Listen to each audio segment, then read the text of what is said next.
Sextortion देखिए cyber crime में एक टर्म डिफाइन किया गया है। सेक्सटॉर्शन में मीन्स एक्सटॉर्शन और सेक्स मिलाकर बनाया गया सेक्सटॉर्शन। पैसा भी वापस हो सकता है और अगर इनके सोशल मीडिया रिलेटेड कोई फ्रॉड हुआ है तो अगर आपकी कोई पर्सनल फोटोज़ वगैरह किसी ने अपलोड की है तो वहाँ से कंटेंट को भी रिमूव किया जा सकता है। जो फिंगरप्रिंट होता है उसका भी क्लोनिंग जो है जो फ्रॉड करने वाले हैं कर ले रहे हैं, वो फिंगरप्रिंट का क्लोनिंग कैसे कर ले रहे हैं? सरकार इन लोगों के खिलाफ जो भी हम लोग एप्लीकेशन को रिपोर्ट करते हैं तो सरकार पूरा डेटा इकट्ठा करके बल्क में प्ले स्टोर से सर्वर से सभी एप्लीकेशन को डाउन कर दिया है। पहले हनी ट्रैप होता था, अब फिजिकली हनी ट्रैप होता था, अब ऑनलाइन ये सेक्सटॉर्शन हो रहा है। अगर आपने अपना मोबाइल सुरक्षित कर लिया, अपना फिंगरप्रिंट सुरक्षित कर लिया तो आप फ्रॉड के शिकार नहीं होंगे। 500-2000 के चक्कर में वो लोग अपना पूरा डिटेल्स दे देती हैं, अपना एटीएम कार्ड भी देती हैं, उसके बाद फिर उसको फ्रॉड से नेट बैंकिंग वगैरह एक्टिवेट करके जो पैसे को मीन्स घुमाते बहुत ज़्यादा ताकि हमें इन्वेस्टिगेशन करने में ज़्यादा दिक्कत। अगर आप साइबर फ्रॉड करेंगे तो हमारे उपेंद्र कुमार सिंह जो है हिंदुस्तान के किसी भी कोने से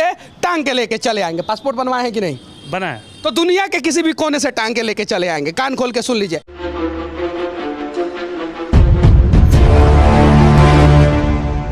साइबर अपराध भारत में एक नया समस्या पैदा करने लगा है और उसमें भी एक नया शब्द आया है, सेक्सटॉर्शन।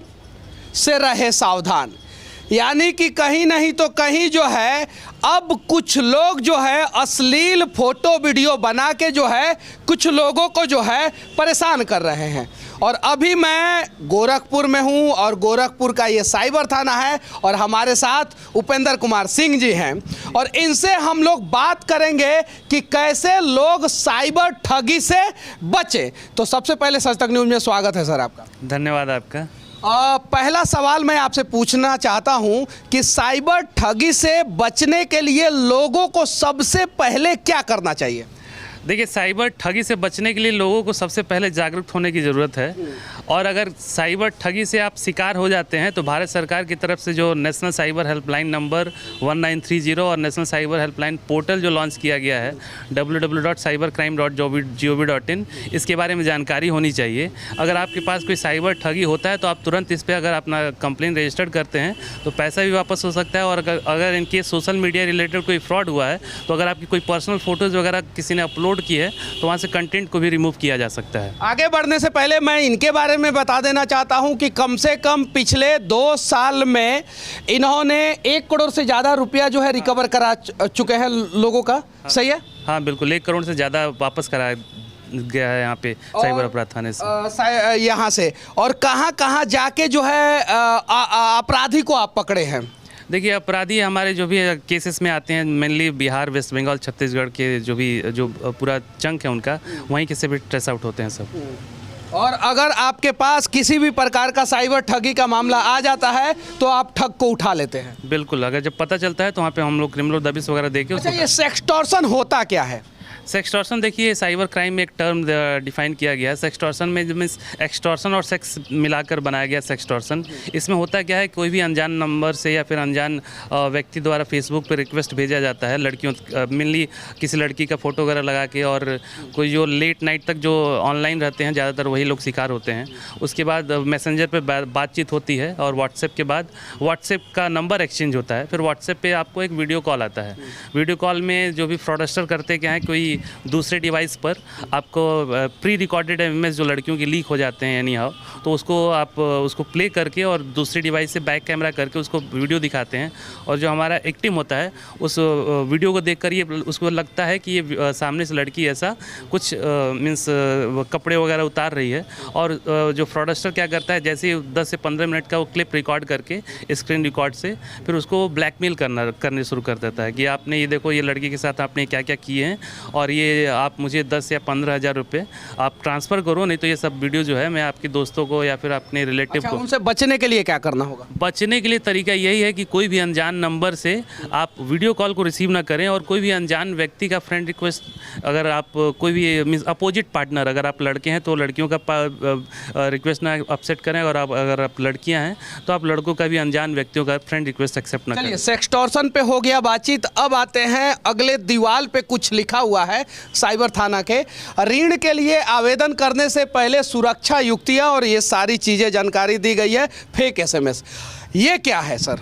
ये देखिए बहुत ज़्यादा ट्रेंडिंग क्राइम है, ये फेक लोन एप्लीकेशन का फ्रॉड है। इसमें होता क्या है, जो स्कूल गोइंग लड़के हैं या फिर जो कॉलेज गोइंग बच्चे हैं या फिर जो बेरोज़गार हैं, उनको कुछ 5,000 10,000 जो पॉकेट खर्चे चाहिए, इसका एक एडवर्टीज़मेंट किया जाता है कि इंस्टेंट लोन फ़ोन पे क्लिक करने पे आप पाइए।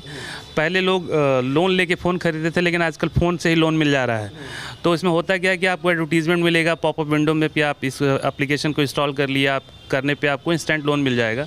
तो उस तरह के जो थर्ड पार्टी एप्लीकेशन है, उसको इंस्टॉल करने पे जो भी हमारे जो विक्टिम हैं, उनको एप्लीकेशन इंस्टॉल करके कई सारे फ़ोन के एक्सेस को वो लोग परमिशन को ले लेते हैं। फॉर एग्जांपल कॉन्टैक्ट डिटेल, आपके गैलरी का एक्सेस लेने के बाद। अच्छा, इन सब चीज़ों के खिलाफ सरकार क्या कर रहा है? सरकार इन लोगों के खिलाफ जो भी हम लोग एप्लीकेशन को रिपोर्ट करते हैं, तो सरकार पूरा डेटा इकट्ठा करके बल्क में प्ले स्टोर से, सर्वर से सभी एप्लीकेशन को डाउन कर दिया जाता है। कभी बड़े बड़े लोगों का गड़बड़ी नहीं होता, ज़्यादातर जो है छोटे छोटे गरीब लोग इसके शिकार होते हैं, ऐसा क्यों? ऐसा इसलिए जो गरीब और जो पढ़े लिखे लोग नहीं रहते हैं, उन लोगों को एटीएम के बारे में ज़्यादा जानकारी होती नहीं है, और हम कहीं ना कहीं इमोशनली थोड़ी फूल होते हैं। कोई जो फ्रॉडस्टर बहुत ही चालाकी से अगर कोई बुजुर्ग व्यक्ति एटीएम के साथ पैसा निकालने जाता है, तो जो फ्रॉडस्टर उनको दादा चाचा कह के इतना बहला फुसला के ट्रस्ट बिल्डअप कर लेते हैं, ताकि उनको लगता है कि हमारे साथ ये फ्रॉड नहीं कर सकता, हमारी मदद करता है। तो वो जो फ्रॉडस्टर होता है, बहला फुसला के उनका पिन पूछ लेता है या फिर चोरी से देख लेता है। और कई बार होता ये भी है कि उसका एटीएम एक्सचेंज कर लेते हैं। अगर मान लीजिए एटीएम क्लोनिंग भी होता है। एटीएम क्लोनिंग पहले होता था, अब ज़्यादातर केसेस में एटीएम एक्सचेंज कर लेते हैं। अगर मान लीजिए कोई व्यक्ति एसबीआई का एटीएम लेके गया है, तो फ्रॉडस्टर एसबीआई का एटीएम रखा रहता है और किसी तरह बहला फुसला से उनके एटीएम से पैसा निकालता है, और उनका एटीएम लेके अपना फेक वाला एटीएम जो है उनको दे देता है। और उनके एटीएम का चूँकि वो पिन जान चुका है, तो फिर जैसे वो पैसा लेकर घर जाते हैं, तो घर जाते जाते उनके खाते से पूरे पैसे निकाल लेते हैं फ्रॉडस्टर। अच्छा, इस एटीएम फ्रॉड से बचने के लिए क्या करना चाहिए? एटीएम फ्रॉड से बचने के लिए आपको बेसिकली, अगर आप एटीएम से पैसे निकालने हैं, तो यही देखना चाहिए कि आपके पीछे कोई खड़ा ना हो, कोई भी व्यक्ति, अनजान व्यक्ति से मदद ना लीजिए, और आप अपना जो पिन डालते हैं उसको छुपा कर डालिए, किसी से शेयर ना करिए। अच्छा, ये क्या है? कस्टमर केयर और हेल्पलाइन नंबर जो है वो ऑथराइज ही साइट से निकाले, ये है क्या? ये देखिए बेसिकली बहुत ही जो शुरुआत जो होती है फ्रॉडस्टर तक पहुंचने की, इसलिए इससे होती है। होता ये है कि हम गूगल का सहारा लेते हैं, हर चीज़ हम लोग गूगल पे सर्च करने की आदत हो जाती है। तो फ्रॉडस्टर भी ये जानते हैं कि किसी के साथ कोई परेशानी होगी तो गूगल का ही सहारा लेगा। तो गूगल का जो सर्च इंजन ऑप्टिमाइजेशन है, उसमें कुछ गड़बड़ियाँ करके फ्रॉडस्टर अपना कॉन्टैक्ट डिटेल अपर मीन्स सर्च में शेयर कर देते हैं। तो अगर मान लीजिए कोई फ़ोनपे का कस्टमर केयर का अपना को नंबर खोजना है, तो आप फ़ोनपे की ऑथेंटिक वेबसाइट पर जाकर ही उसका कस्टमर केयर नंबर सर्च करिए ना कि आप गूगल पे डायरेक्ट सर्च करके आप उसका कॉन्टैक्ट डिटेल निकालिए। अच्छा, एक और चीज़, सोशल मीडिया पे निजता को वायरल कर दिया जाता है, तो ये क्या है? प्राइवेसी सेटिंग से खुद को सुरक्षित करें। इसमें मेनली ये लड़कियों के लिए बनाया गया है, जो गर्ल्स हैं जिनका फेक प्रोफाइल या इंपर्सोनेशन अकाउंट। आप भी सुनते होंगे कि आपके किसी रिलेटिव का कोई मैसेज आता है कि मैं कहीं मुसीबत में फंसा हूँ, कुछ मुझे पैसे की ज़रूरत होती है। तो इसमें होता ये है कि कोई भी जो फ्रॉडस्टर होते हैं, आपके प्रोफाइल का स्क्रीनशॉट लेके कोई आपसे मिलता जुलता वैसा ही अकाउंट बना देते हैं, और आपको लगता है कि आपका मीन्स जानने वाला ही कोई किसी मुसीबत में है। तो कई बार कुछ लोग बेवकूफ़ी करके पैसे भी ट्रांसफ़र कर देते हैं। तो उनके लिए बनाया गया है कि अपनी प्राइवेसी को मेनटेन करके रखें, और जो भी प्रोफाइल वगैरह है सब कुछ लॉक करके रखें, ताकि आपके प्रोफाइल का क्लोनिंग ना हो पाए या फिर फेक कोई क्रिएट ना कर पाए। अब आते हैं सबसे इम्पोर्टेंट पार्ट पे सर, जो फिंगरप्रिंट होता है उसका भी क्लोनिंग जो है जो फ्रॉड करने वाले हैं कर ले रहे हैं। वो फिंगरप्रिंट का क्लोनिंग कैसे कर ले रहे हैं? देखिए, फिंगरप्रिंट का क्लोनिंग अभी तक जहाँ तक हमने 2-4 केसेस में अनुभव ये किया है कि जो भूलेख का जो वेबसाइट होती है, जिसमें सरकार ज़मीन के बारे में सब कुछ लेखा जोखा रखती है, तो कई बार हुआ है कि जो हमारे पास जो विक्टिम आए हैं उनको कहीं ना कहीं सरकार की तरफ से मुआवजा मिला रहता है। तो उस जो हमने फ्रॉड जो एक्यूज़ को पकड़े भी हैं, तो उन्होंने जो बताया अपना मॉडस ऑपरेंडी कि वो जो वेबसाइट है वहाँ से रजिस्ट्री के पेपर डाउनलोड कर लेते हैं, और रजिस्ट्री के पेपर में आपका आधार भी रहता है और फिंगरप्रिंट भी रहता है। तो वहाँ से फिंगरप्रिंट को क्लोन करके और आधार कार्ड नंबर और फिंगरप्रिंट अगर क्लोन मिल गया, आपको 2 चीज़ मिल गई, तो आप एपीएस के माध्यम से, आधार इनेबल पेमेंट सर्विसेज के माध्यम से आप पैसा 10,000 पर डे के हिसाब से आप उसको विड्रॉ कर सकते हैं। इसमें कोई ओटीपी या फिर यूपीआई पिन की ज़रूरत नहीं होती है। तो ये तो बहुत बड़ी बात हो गई, आपका भी पैसा निकाला जा सकता है, मेरा भी पैसा निकाला जा सकता है। जैसे आप बता रहे थे कि कुछ पुलिस वाले का भी पैसा वो लोग निकाल लेते हैं, हालांकि बाद में उन्हें पता चलता है कि इस बार जो है गलत आदमी का पैसा हमने निकाल लिया है। ये चीज़ है। इसको सुरक्षित कैसे किया जाएगा, फिंगरप्रिंट को सुरक्षित कैसे किया देखिए, जाएगा? फिंगरप्रिंट को सुरक्षित करने के लिए भारत सरकार की तरफ से यूआईडी की जो वेबसाइट है या फिर जो एक एंड्रॉयड प्ले स्टोर पे भी एप्लीकेशन एम आधार जो हम पूरा कंट्रोल करता है यूआईडी, उस पर आप उसका एप्लीकेशन इंस्टॉल करके या फिर जो ऑथेंटिक वेबसाइट है उस पर भी जाकर अपना बायोमेट्रिक लॉक कर सकते हैं। और जब कभी आपको फिंगरप्रिंट लगाने की ज़रूरत हो, कहीं मान लीजिए कोई आप अकाउंट खुलवाने चाहते हैं या फिर केवाईसी कहीं कराना चाहते हैं, तो वहाँ पे आप अपना बायोमेट्रिक अनलॉक कर लीजिए। वहाँ पे 10 मिनट के लिए एक्सेस देता है, 10 मिनट आप इस्तेमाल करिए, फिर उसके बाद 10 मिनट के बाद और बाय डिफ़ॉल्ट वो लॉक्ड हो जाएगा। यानी कहने का मतलब है कि अगर आपने अपना मोबाइल सुरक्षित कर लिया, अपना फिंगरप्रिंट सुरक्षित कर लिया, तो आप फ्रॉड के शिकार नहीं होंगे। अगर आपने ऐसा नहीं किया तो आप सेक्सटॉर्शन के शिकार हो सकते हैं, आप फर्जी लोन के शिकार हो सकते हैं, आपका एटीएम हैक हो सकता है, कस्टमर केयर का नंबर अगर आपने गलत निकाला तो आपका बैंक खाली हो सकता है, अगर आप फेसबुक पे सुरक्षित नहीं कर रहे हैं तो भी आपका अकाउंट खाली हो सकता है।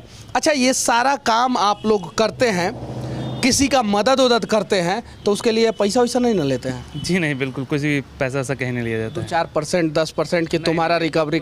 ये बिल्कुल मिथ है, फ्री ऑफ कॉस्ट सर्विस दी जाती है। बड़ा उत्तर प्रदेश पुलिस बहुत अच्छा काम कर रही है इसमें। उत्तर प्रदेश पुलिस बहुत अच्छा काम कर रही है और यहाँ पे भी उत्तर प्रदेश पुलिस के कुछ जवान लोग हैं। अच्छा, आप लोग कैसा काम कर रहे हैं? हम लोग बढ़िया कर रहे हैं। तुम तो बढ़िया काम कर रहे हैं। अच्छा, यहाँ से बाहर जाते हैं कि नहीं कभी? जाते हैं जाते हैं जी। तो अपराधी को टांग के लेके आते हैं कि छोड़ देते हैं?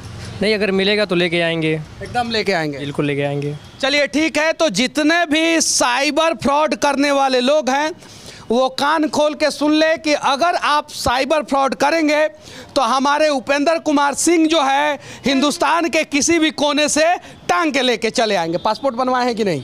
बना है। तो दुनिया के किसी भी कोने से टांग के लेके चले आएंगे। कान खोल के सुन लीजिए। उसके अलावा लोगों से मैं कहना चाहता हूं कि आप लोग थोड़ा सा अवेयर रहें और अपना निजी जानकारी किसी भी व्यक्ति को ना दें। आखिरी में एक और इम्पोर्टेंट मुद्दा पे हम लोग डिस्कस करने वाले हैं। सर, जैसे गांव में आप बता रहे थे कि कुछ लोग आते हैं 500-500 रुपया उल्टा दे भी देते हैं कि ये 500 रुपया आप लीजिए हमारे तरफ से, लेकिन खाता खुलवा लीजिए, सरकार का ये योजना है, आपको फ़ायदा होगा, सरकार ने आपके लिए 500 रुपया भी भेजा है।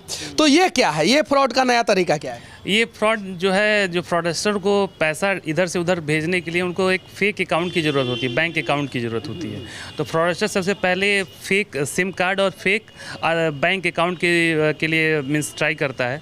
तो उसमें 2-4 जो मीन्स अपने एजेंट कह सकते हैं, फिर 2-4 आदमी उनके जो भी गुर्गे के सदस्य होते हैं वो किसी भी गाँव में जाते हैं और एक मीन्स प्रलोभन देते हैं। प्रलोभन इन द सेंस कि आपको प्रधानमंत्री आवास योजना की तरफ से आपको पैसे मिलेंगे, या फिर आप लॉकडाउन में कुछ अनाज के लिए कुछ ऐसा कुछ जो भी सरकारी योजना निकलती है उसके तरफ प्रलोभन देकर उनसे बताते हैं कि आप एक बैंक अकाउंट ओपन करवा लीजिए और आपको सरकार की तरफ से 2000 रुपये मंथली मिला करेंगे। तो गांव में ऐसा कुछ माहौल बन जाता है। अगर आप एक लोग को आप प्रलोभन देते हैं तो कई लोग उसके पीछे खड़े हो जाते हैं कि हमें भी खुलवाना है। तो इस तरह का देखा गया कि पूरे गाँव में लगभग सभी लोग, ज़्यादातर महिलाएँ जो हैं इसमें शिकार हो जाती हैं और अपना खाता खुलवा कर 500-1000 रुपया 2000 रुपया के चक्कर, बिल्कुल 500-2000 के चक्कर में वो लोग अपना पूरा डिटेल्स दे देती हैं, अपना एटीएम कार्ड भी देती हैं। उसके बाद फिर उसको फ्रॉडस्टर नेट बैंकिंग वगैरह एक्टिवेट करके जो पैसे को मीन्स घुमाते बहुत ज़्यादा, ताकि हमें इन्वेस्टिगेशन करने में ज़्यादा दिक्कत हो और टाइम डिके लगे, ताकि फ्रॉडस्टर को भी ज़्यादा टाइम मिल जाता है पैसे को, अमाउंट को यूटिलाइज़ करने में। चलिए ठीक है, ये सारी जानकारी जो है साइबर फ्रॉड के बारे में था। और एक नया शब्द जो है सेक्सटॉर्शन जो है पिछले 2-3 साल से जो है मतलब कि ज़्यादा इसका केस आ रहा है, सही है कि नहीं? बिल्कुल बहुत ज़्यादा केसेस आ रहे हैं। पहले हनी ट्रैप होता था, अब फिजिकली हनी ट्रैप होता था, अब ऑनलाइन ये सेक्सटॉर्शन हो रहा है। हनी ट्रैप जो है अब सेक्सटॉर्शन में बदल गया है। तो आप जो है इस सेक्सटॉर्शन में न फंसे। अगर कोई अनजान फ़ोन आपके पास आ रहा है तो आप जो है फ्रंट कैमरा पे पहले हाथ रख दें और उसके बाद से फ़ोन उठाएंगे तो ज़्यादा अच्छा रहेगा। बाकी मैं इस उत्तर प्रदेश ही नहीं पूरे देश के पुलिस से कहना चाहता हूं कि साइबर फ्रॉड जो हो रहा है उससे देश के लोगों को सुरक्षित करने का प्रयास करें। जैसे उत्तर प्रदेश का गोरखपुर का जो ये साइबर थाना है जैसे काम कर रहा है, वैसे आप लोग भी काम करें और लोगों का लगातार मदद करें। और लोगों से भी विनती करना चाहता हूं कि आप लोग भी अवेयर रहें। आखिरी में इस देश के भोले भाले लोगों को क्या कहना चाहते हैं आप?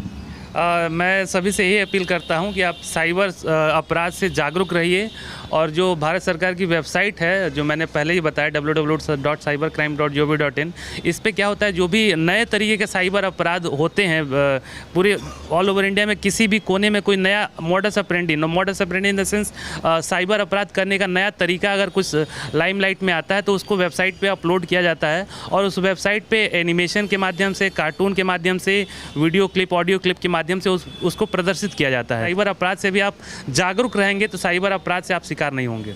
साइबर अपराध से अगर आप जागरूक रहेंगे तो साइबर अपराध के शिकार नहीं बनेंगे। बाकी हमारा ये प्रयास गोरखपुर के साइबर थाने से कैसा लगा आप लोग कमेंट करके ज़रूर बताना। और इस बार इस देश में जितने भी पुलिस वाले ईमानदारी पूर्वक काम कर रहे हैं उन सभी पुलिस वालों के लिए जय हिंद।